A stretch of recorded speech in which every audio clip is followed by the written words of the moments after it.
વાત દ્વારકાની કરીએ તો દ્વારકામાં સતત બીજા દિવસે દબાણ પર બુલડોઝર ફરી વળ્યું છે। કોસ્ટલ એરિયામાં ધાર્મિક દબાણો હટાવવાની કામગીરી હાથ ધરવામાં આવી છે। પોલીસના ચુસ્ત બંદોબસ્ત વચ્ચે તંત્રનું ઓપરેશન ડિમોલિશન। દરિયા કિનારે ગેરકાયદેસર બાંધકામો પર તંત્રની કડક કાર્યવાહી। સરકારી જમીન પરના દબાણો તોડી પાડવાની પ્રક્રિયા ચાલુ કરવામાં આવી છે। ગઈકાલે 3 ધાર્મિક સ્થળો પર બુલડોઝર ફેરવવામાં આવ્યું અને આજે ફરીથી આ કાર્યવાહી કરવામાં આવી રહી છે। જે ગેરકાયદેસર દબાણો છે ત્યાં આજે પણ કાર્યવાહી ચાલી રહી છે।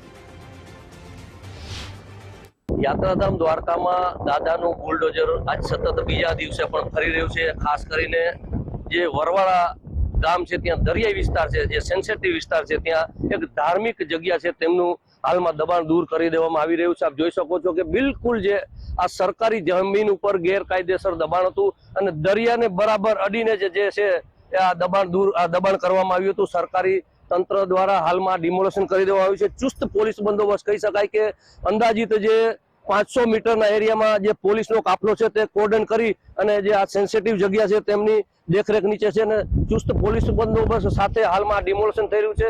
જે દરિયાઈ વિસ્તારમાં જે ધાર્મિક જગ્યા હતી, ગેરકાયદેસર સરકારી જમીન ઉપર જ્યાં દબાણ કરી દેવામાં આવ્યું હતું અને હાલમાં આજે બીજા દિવસે પણ સતત ડિમોલેશન ચાલુ છે।